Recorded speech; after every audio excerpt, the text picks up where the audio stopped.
Welcome to Prabhu maze.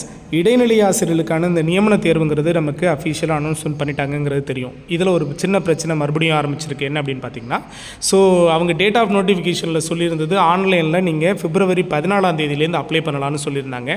ஆனால் just no பார்த்தீங்க அப்படின்னா டிஆர்பி மூலமாக நமக்கு ஒரு நோட்டிஃபிகேஷன் கிடச்சிருக்கு. என்ன அப்படின்னு பார்த்தீங்கன்னா 14, அதாவது பிப்ரவரி 14 இன்றைக்கி நீங்கள் அப்ளை பண்ண முடியாது. பிப்ரவரி 15 நீங்கள் அப்ளை பண்ணலாம்.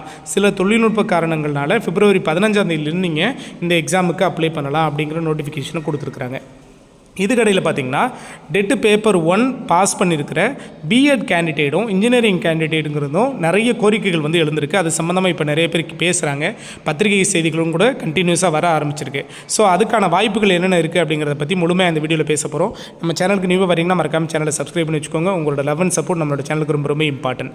ஸோ ஃபஸ்ட் ஒன் பார்த்தீங்க அப்படின்னா நமக்கு ரிலீஸ் பண்ண இந்த இடைநிலை ஆசிரியர்களுக்கான நியமன தேர்வில் டேட் ஆஃப் நோட்டிஃபிகேஷன் வந்து பிப்ரவரி 14 இருந்ததை இப்போ பிப்ரவரி 15 மாற்றிட்டாங்க. இப்போ எல்லாரும் கேட்குறது, சார் இதனால் கண்டிப்பாக இதே மாதிரி எக்ஸாம் டேட் வரைக்கும் சேஞ்ச் ஆகிறதுக்கு சான்ஸ் இருக்கானா?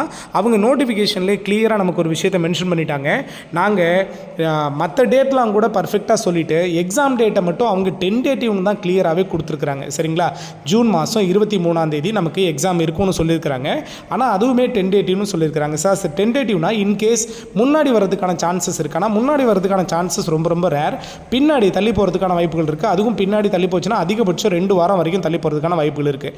ஏன்னா ஓஎம்ஆர் பேஸுங்கிறதுனால கண்டிப்பாக அதுக்குள்ளேயே உங்களுக்கு எல்லா ப்ராப்ளம்ஸும் சால்வ் பண்ணி அவங்க எல்லா எக்ஸாம் சென்டரும் ரெடி பண்ணிடுவாங்க. கம்ப்ளீட்டாக உங்களுக்கு இதுலேருந்து, அதாவது ஜூன் அதை தாண்டி அவங்க சொல்லியிருக்க டேட்லேருந்து ஜூலை மந்த்துக்குள்ளே உங்களுக்கு கண்டிப்பாக எக்ஸாமுங்கிறத கம்ப்ளீட் பண்ணி முடிச்சிருவாங்க. சரிங்களா?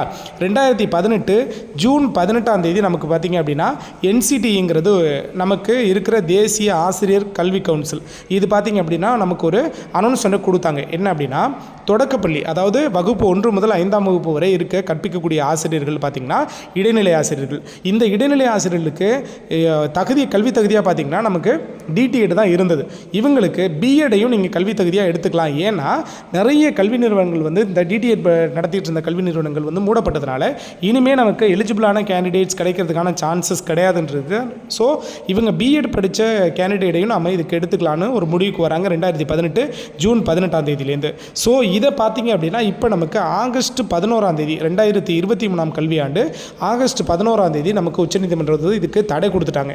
அதாவது இவங்களுக்கு எலிஜிபிள் கிடையாது. ஏன்னா இதனால் ஆல்ரெடி டிடிஎட் முடிச்சுட்டு இருக்கிற கேண்டிடேட்டுக்கு வந்து பாதிக்கப்படுறாங்க, அவங்களுக்கு வேலைவாய்ப்பு பாதிக்கப்படுது அப்படின்னு சொல்லி இப்போது 2023 ஆகஸ்ட் 11 இதுக்கு தடை விதிச்சிருக்காங்க.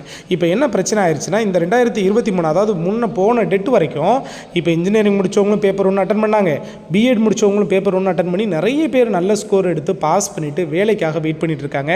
வந்து நம்ம பாஸ் பண்ணிட்டோம், பேப்பர் 1 பாஸ் பண்ணிட்டோம் அப்படிங்கிறதுனால கண்டிப்பாக அடுத்து நடக்க போகிற இந்த நியமன தேர்வுக்கு கட்டாயமாக நம்ம எல்லாம் ப்ரிப்பேர் ஆகணும். அதுக்கெல்லாம் ரெடி பண்ணிகிட்டு இருக்கிற டைமில் இப்படி ஒரு உச்சநீதிமன்றத்தினுடைய தீர்ப்பு வந்து ரொம்ப பெரிய அதிர்ச்சியை கொடுத்துருக்கு.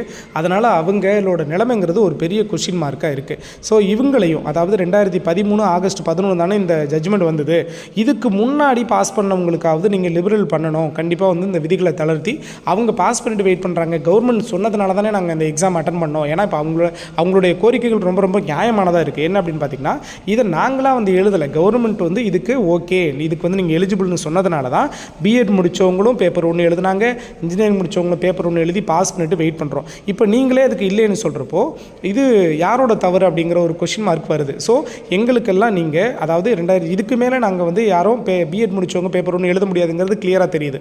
ஸோ அதுக்கு முன்னாடி பேப்பர் 1 எழுதி பாஸ் பண்ணி வச்சுட்டு கேண்டிடேட் எல்லாருக்குமாவது நீங்கள் வந்து இந்த விதிகளை தளர்த்தி கண்டிப்பாக நீங்கள் இந்த இடைநிலை ஆசிரியர்களுக்கான நியமன தேர்வு எழுதுறதுக்கு எங்களுக்கு வாய்ப்பு ஏற்படுத்தி தரணும் அப்படின்னு பல சங்கங்கள்டேருந்து கோரிக்கைகள் எழுந்திருக்கு. ஸோ இதுக்கு மேக்ஸிமம் எல்லாரும் சொல்கிற ஒரு தீர்வு பார்த்தீங்க அப்படின்னா, யாரெல்லாம் பிஎட் முடிச்சுட்டு பேப்பர் 1 பாஸ் பண்ணிவிட்டு வெயிட் பண்ணுற கேண்டிடேட் இருக்கீங்களோ டீச்சர்ஸ் எல்லாம், ஸோ நம்ம சைடிருந்து இருக்கிற ஒரு முயற்சியாக டிஆர்பிக்கு உங்களுடைய கோரிக்கைகளை மெயிலாக சென்ட் பண்ணுங்கள். சரியா? மேக்ஸிமம் உச்சநீதிமன்றத்தினுடைய தீர்ப்பை அவங்க எப்படி எடுத்துக்கிறாங்க, அதனால தான் இதை வந்து நமக்கு தள்ளி வச்சுருக்கிறாங்க. பட் இருந்தாலும் இந்த 2013 தான் நமக்கு கிடச்சிதுங்கிறதுனால அதுக்கு முன்னாடி இருந்த கேண்டிடேட்டுக்கு நீங்கள் எல்லோரும் ஒரு முடிவு பண்ணி எங்களுக்கு ஒரு நல்ல சொல்யூஷனை கொடுங்க அப்படின்னு நீங்கள் கண்டிப்பாக எல்லாருமே மெயில் பண்ணுங்கள். இதனால் ஒரு சொல்யூஷன் கிடைக்கும் அப்படின்னு நாம் எப்போதும் போல் நம்புவோம். சரிங்களா?